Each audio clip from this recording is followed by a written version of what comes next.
नमामि संस्कृतम दोस्तों, मीमांसा संस्कृत अकेडमी के यूट्यूब चैनल पर आप सभी लोगों का हार्दिक स्वागत है। दोस्तों, इस चैनल पर हम सन 2023 में यानी कि अभी हाल ही में हुए यूपीएससी संस्कृत ऑप्शनल के प्रश्न पत्र को हल कर रहे हैं और इस सीरीज के अंतर्गत हम पेपर 1 को कंप्लीट कर चुके हैं। यदि आप मीमांसा पर नए हैं तो उसके लेक्चर को देख लीजिए, प्रीवियस के लेक्चर्स में हमने सोल्व किए हैं।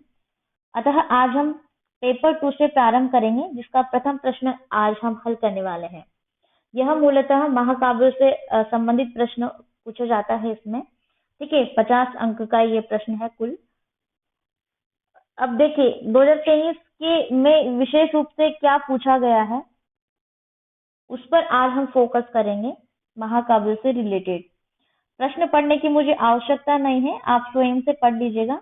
विशेष रूप से ध्यान देने वाली बात यह है कि ध्यान रखिए सोदाहरणम, यानी कि प्रत्येक प्रश्न का आपको जो है आंसर आप दे रहे हो तो उदाहरण सहित आपको बताना है कि ये किस पर बेस्ड है, यानी किस पर आधारित है। तो उदाहरण सहित प्रत्येक प्रश्न को आपको बताना है और 150 वर्ड्स में कोट कीजिएगा। ठीक है, फर्स्ट क्वेश्चन है इसमें, प्रकृति मधुरा भारवी गिरह इति वचसः आशय सोदाहरणम विक्रियताम। देखिए यहाँ पर इन्वर्टेड कोमा में एक सुक्ति को बद्ध किया गया है, प्रकृति मधुरा भारवी गिरह। इस सुक्ति का आशय उदाहरण सहित बताइए। ठीक है, तो यह सुक्ति का तात्पर्य है कि भारवी गिरह, भारवी की जो गिर है अर्थात वाणी, वो कैसी है? प्रकृति मधुरा है। ठीक है, यानी कि प्रकृति के प्रति मधुर है। यह सुक्ति कुछ इस प्रकार से है पूरी कि भारवेरीव भारवेह प्रकृति मधुरा भारवी गिरह। ठीक है, आप चाहें तो उसको लिख लीजिए, मैं यहाँ पर लिख देती हूँ।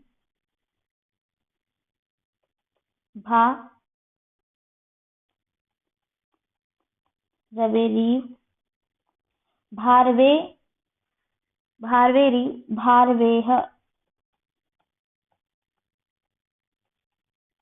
ठीक है, बात की तो यही है, प्रकृति मधुरा भारवी गिरह, ये लिख लीजिएगा और ये जरूर आपको कोट करनी चाहिए।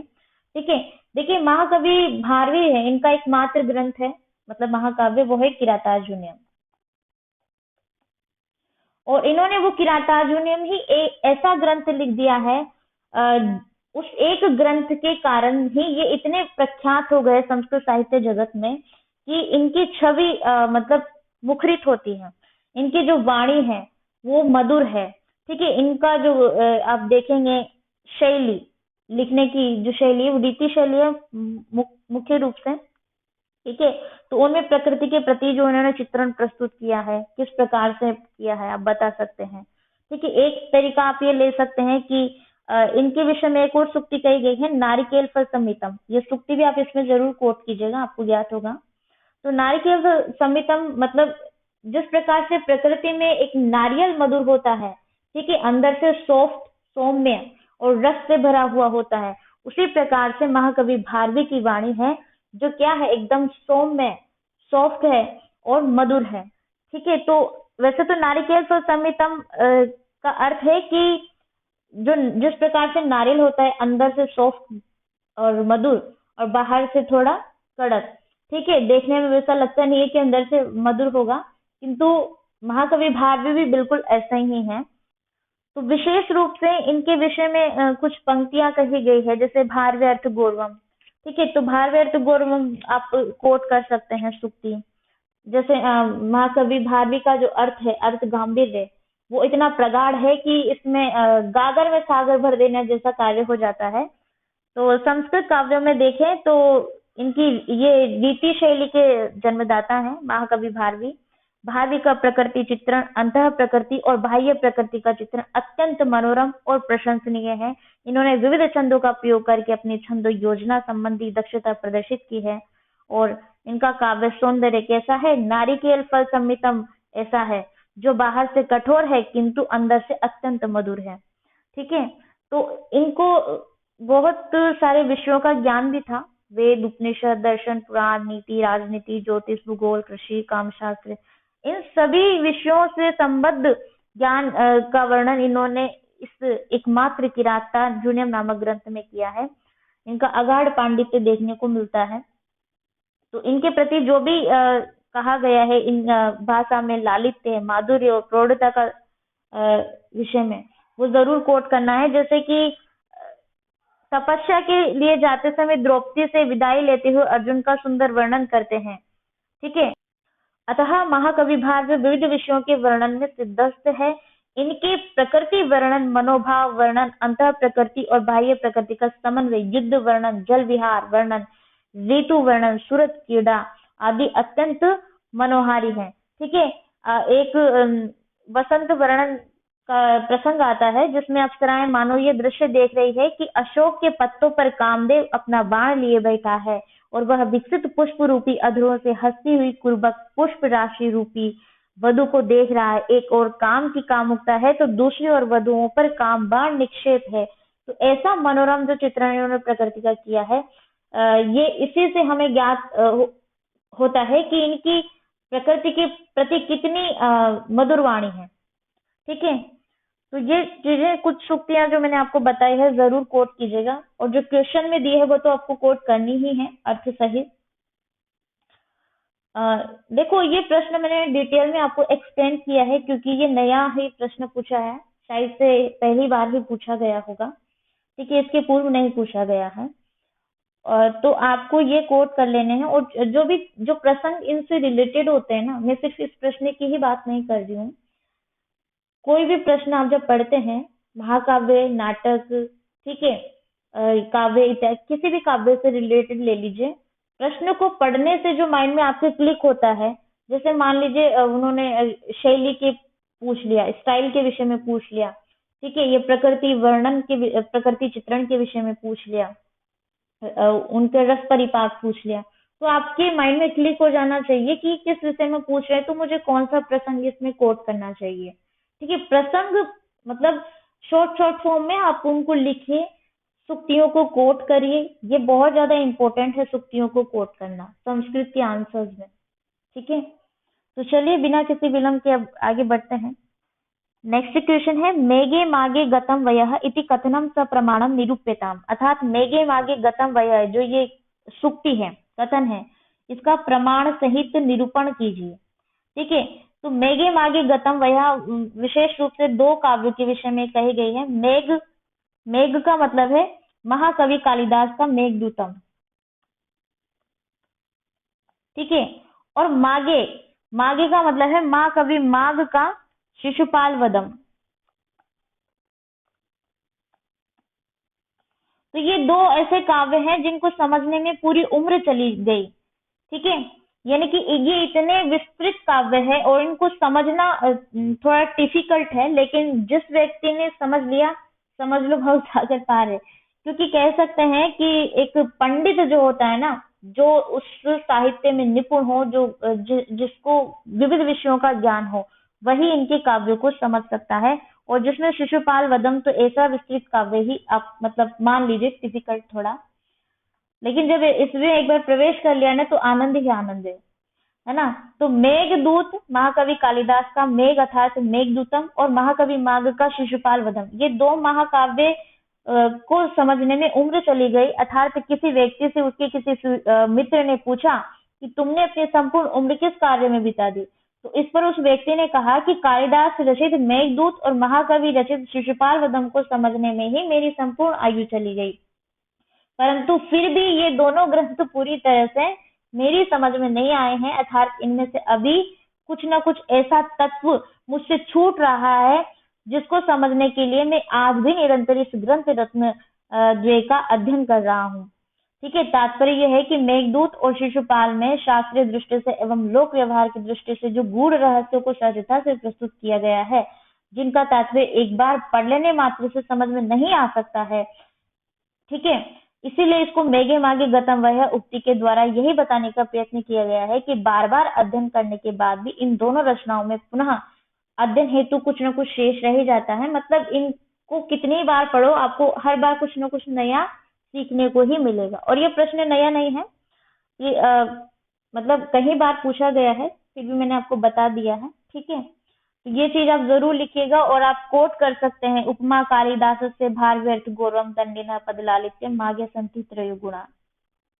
माघे संति त्रयो गुणा, माघ के तीनों गुणों के विषय में भी बता सकते हैं। ठीक है, क्योंकि विशेष रूप से ये माघ के विषय में ही प्रश्न पूछा गया है। हालांकि मेघदूतम और शिशुपाल वधम, ये दोनों आप नाम तो जरूर कोट करिए, कालिदास जी का भी आएगा नाम।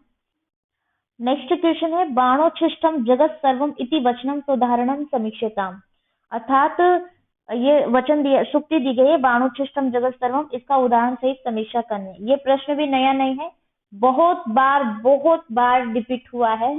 तो आप 10 मार्क्स वेरी इजीली यहाँ पर कर सकते हैं, कमा सकते हैं। देखिए, मैं सिर्फ 10 मार्क्स की बात नहीं करेंगे, सारे प्रश्न रिपीट ही हुए हैं। सिर्फ इसमें एक प्रश्न मान सकते हैं हम जो नया है। ठीक है, प्रथम वाला, बाकी के तो रिपीट ही हो रहे हैं। बाणोच्छिष्टम जगत सर्वम, अर्थात समस्त जगत साहित्य ही बाण की जूटन है। ठीक है, तो इसका आपको मैंने पहले के लेक्चर्स में भी बताया है, मैं ज्यादा डिस्क्राइब नहीं करूंगी यहाँ पर फिलहाल। हम आगे बढ़ते हैं। बृहत्त्रय्याम निषदीय चरितस्य स्थानम महत्वं च प्रतिपाद्यताम। हाँ, ये डिस्कस करने योग्य है। बृहत्त्रय में 3 महाकाव्य आते हैं मूलतः, तो उसमें विशेष रूप से नेषदीय चरित का यह प्रश्न है। ठीक है, नेषदीय चरित का क्या स्थान है, उसका क्या महत्व है बृहत्त्रय के काव्यों में। ठीक है, तो बृहत्त्रय के महाकाव्य में मूलतः 3 काव्य आते हैं, किरात, महाकवि भारवी का किरातार्जुनीयम, ठीक है, और महाकवि माघ का शिशुपाल वधम। उसके बाद आता है नेषदीय चरितम, जो कि तीसरा काव्य, यानी तीसरे नंबर पर आता है। ये तीनों क्रमानुसार आते हैं। ठीक है, इस तरह क्रमानुसार आते हैं। तो नेषदीय चरितम तृतीय महाकाव्य है बृहत्त्रय के अंतर्गत। ठीक है, तो अब यहाँ पर आप इसके विषय में जरूर बताइए, लेकिन आपको दोनों काव्य के विषय में भी थोड़ा थोड़ा बताना चाहिए। जैसे कि श्रीहर्ष चमत्कारवादी कवियों में अंतिम ही नहीं है, सर्वश्रेष्ठ भी माने जाते हैं। ठीक है, ये एक श्रृंखला है, किरातार्जुनीयम महाकवि कालिदास की, शिशुपाल वधम महाकवि माघ की, नैषधीय चरितम श्रीहर्ष की कृति है। तो ये तीनों जो कवियों का कालक्रम बिल्कुल ऐसे ही चलता आया है, पहले किरात की रचना, फिर शिशुपाल की हुई, फिर नैषधीय चरित की हुई। तो इस प्रकार से कह सकते हैं कि श्रीहर्ष चमत्कारवादी कवियों में अंतिम ही नहीं है, सर्वश्रेष्ठ भी माने जाते हैं। काव्य रचना में रसानुभूति की अपेक्षा चमत्कार को प्रधानता देना महाकवि भारवी कवि से आरंभ हुआ। उन्होंने अपने महाकाव्य किरातार्जुनीयम में चमत्कार प्रदर्शन आरंभ किया।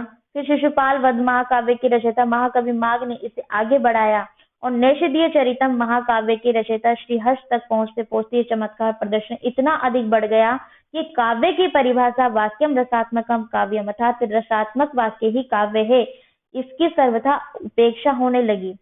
ठीक है, तो चमत्कार प्रदर्शन और विद्वता में श्रीहर्ष कवि इतने उत्कृष्ट हैं कि भारवी और माघ दोनों उनके सामने कहीं नहीं रहते हैं। इसी को लक्ष्य करके किसी आलोचक ने कहा है कि तावद भारवे भाति यावर मागस्य नवोदयः उदिते तु नैषधे काव्ये क्व माघः क्व च भारवी है। अर्थात भारवी की शोभा तभी तक है जब तक माघ का उदय नहीं हुआ, और जब नैषध का काव्य उदय हो गया तो कहाँ माघ का काव्य और कहाँ भारवी का काव्य।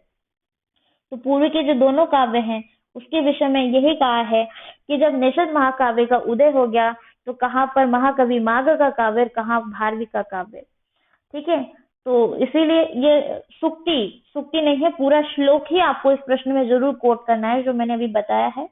देखिए, मैं यहाँ लिख तो नहीं सकती हूँ, लेकिन जो मैं बोल रही हूँ ना उसको आप लिख लीजिए, कॉपी पेन जो भी है साथ लेकर बैठिएगा, और चीज नहीं समझ में आती है तो कमेंट करके उसी वक्त आप पूछ लीजिएगा, आपको जरूर रिप्लाई किया जाएगा। ठीक है, तो तावद भारवे भाति यावन मागस्य नवोदयः उदिते तु नैषधे काव्ये क्व माघः क्व च भारवी है। फिर से रिपीट कर रहे हैं।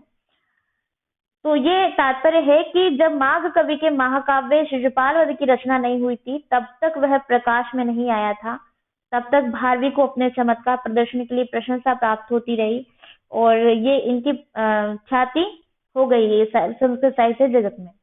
तो जिस प्रकार से सूर्य की तीव्रता तभी तक रहती है जब तक कि माघ का मास नहीं आ जाते। जैसे माघ एक मास का नाम है, यानी महीने का नाम है, तो कहते हैं कि भारवी, भा का मतलब होता है प्रकाश और रवि का मतलब है सूर्य। तो तेज आप ले सकते हैं। महाकवि भारवी का जो तेज है, जो उनका सूर्य की तरह जो तीव्रता है, जो प्रकाश है, वो तब तक ही रहा जब तक माघ का आविर्भाव नहीं हुआ, यानी कि जब तक माघ का मास नहीं आ जाता। माघ मास में क्या होता है, सूर्य कम निकलता है, निकलता तो है लेकिन उसका तेज उतना नहीं होता जितना अन्य मास में यानी कि गर्मी वगैरह में देखने को मिलता है। तो कहते हैं कि जब तक माघ का मास नहीं आ जाता तब तक इनका भारवी का प्रशंसा बनी रही। फिर माघ मास के आते ही सूर्य की तीव्रता समाप्त हो गई और उसी प्रकार माघ कवि के शिशुपाल वध महाकाव्य के चमत्कार प्रदर्शन को देखकर विद्वान भारवी कवि द्वारा रचित महाकाव्य की रतार्जुनियम की कलात्मकता को भूल गए। जब नैषधीय चरितम यानी कि श्री हर्ष की जो कृति आई नैषधीय चरितम, ठीक है, नैषधीय चरितम महाकाव्य विद्वानों को इस सामने आया तो उन्होंने किरातार्जुनीय महाकाव्य की रचयिता भारवी और शिशुपाल वध महाकाव्य की रचयिता माघ कवि को भुला दिया। इस सूक्ति का तात्पर्य श्री हर्ष कवि को भारवी और माघ से तथा नैषधीय चरितम को किरातार्जुनीय शिशुपाल वध की अपेक्षा अत्यधिक श्रेष्ठ करना है। अतः इसका यह तात्पर्य नहीं है कि भारवी और महाकवि माघ का कोई औचित्य ही नहीं रह जाता है। ठीक है, तो ये बताना है आपको। और चूंकि हम देखते भी हैं महाकवि माघ भी अपने क्षेत्र में निपुण है। उपमा कालिदास से भारव्यर्थ गौरवम दंडिन पद लालित्य माघे संति त्रय गुणा। माघ के अंदर तीनों गुण है। ठीक है, तो उन्होंने कालिदास से तो उपमा को ग्रहण किया है, भारवी से अर्थ गौरव को और दंडी से पद लालित्य को। ठीक है, तो इस प्रकार से कोई भी कवि एक दूसरे से कम नहीं है, किंतु जब नैषधीय चरितम का उदय हुआ तो इसका वो बताना है आपको। और विशेष रूप से बृहत्रय में क्या स्थान है, यही स्थान है जो मैंने आपको बताया है। बस यही कहूंगी कि आप संस्कृत की सूक्तियों को जरूर कोट किया करिए जो भी मैं बताती हूँ। ठीक है, या आप अपने अकॉर्डिंग जो भी आपको सुटेबल लगे वो जरूर कोट करिए। नेक्स्ट प्रश्न है, अंतिम प्रश्न है इसका। दंडिनः गद्य सौंदर्यम सौधारणम विशदि क्रियताम। अर्थात दंडी के गद्य सौंदर्य के उदाहरण सहित विशद वर्णन करिए। मतलब विशद वर्णन से क्या 150 वर्ड में आपको लिखना है। ठीक है, जो वही सूक्ति आप कोट कर सकते हैं। उपमा कालिदास से भारव्यर्थ गौरवम दंडिनः पदलालित्य माघे संति त्रय गुणा। दंडी का पदलालित्य श्रेष्ठ है। तो पदलालित्य का मतलब ही गद्य सौंदर्य है। इनकी जो कृति है महाकवि दंडी की, दंडी एक गद्य कवि माने गए हैं। ठीक है, ध्यान रखिएगा, ये गद्य कवि है। ये गद्य के जो क्षेत्र है संस्कृत साहित्य में, उसमें इनका विशेष नाम आता है। तो हम ये कह सकते हैं कि दंडी का पद लालित्य विशेष रूप से देखने को मिलता है। ठीक है, और यही चाहे आपसे ये प्रश्न पूछे कि दश कुमार चरितम विषयीकृत दंडिनः पद लालित्यम प्रमाणीक्रियताम, ऐसा प्रश्न पूछे या दंडी का पद लालित्य बताइए उदाहरण सहित, तो वो भी इसी का, दोनों प्रश्न का एक ही अर्थ है। बस लिखने का तरीका आप थोड़ा डिफरेंट हो सकता है स्टार्टिंग में, वो आपको देखना है।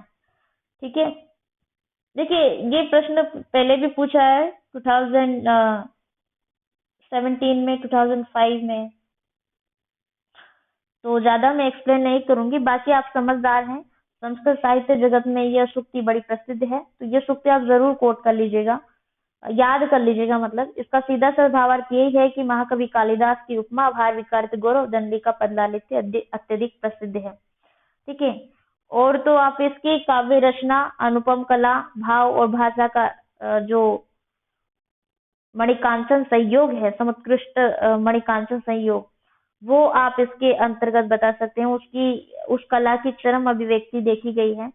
महाकवि दंडी ने इसीलिए तो अपने काव्य प्रकाश नामक ग्रंथ में भी कहा है कि काव्य की आत्मा यदि अर्थ है तो शब्द उसका शरीर है। शरीरम तावदिष्टार्थ व्यवच्छिन्ना पदावली। ठीक है, महाकवि दंडी, ये जो दंडी है, इनका आप काव्य प्रकाश देखते हैं तो उसमें इन्होंने काव्य का लक्षण बताया, शरीरम तावदिष्टार्थ व्यवच्छिन्ना पदावली। विशेष रूप से आप इनकी गद्य शैली के विषय में यहाँ पर बताएंगे। जैसे गद्य शैली में भी इन्होंने अनुप्रास अलंकार को नहीं छोड़ा है। मतलब अनुप्रास अलंकार के तो ये एक छत्र सम्राट माने गए हैं। आप देखें इनकी गद्य को पढ़ेंगे तो ठीक है। तो संस्कृत कवियों की कृतियों के अध्ययन के आधार पर यह हम निसंकोच कह सकते हैं कि जिस मात्रा में अनुप्रासिक पदों में शब्दों की नक्काशी और पच्चीकारी की अद्भुत कला कविवर दंडी ने प्रदर्शित की है, जो कि अन्य कवियों में नहीं बन पाती है या शायद ही देखने को मिलती है। तो वो जो स्पेशलिटी है महाकवि दंडी की गद्य शैली में, वो आपको बतानी है, उसका सौंदर्य बताना है, वे किस प्रकार के इन्होंने अलंकार इसमें दिए हैं। ठीक है।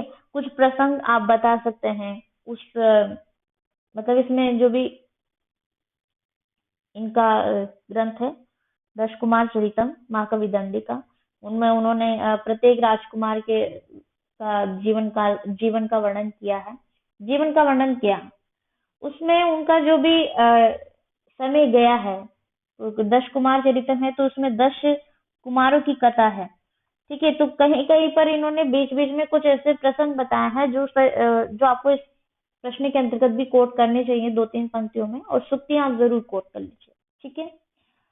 तो आई होप आपको क्लियर हो गया होगा ये प्रथम प्रश्न, और बहुत सारी चीजें हैं जो आपको पहले से ही रेडी रखनी है, इसमें कोई भी नया प्रश्न नहीं है, मैं पहले बता चुकी हूँ इन सारे प्रश्नों को।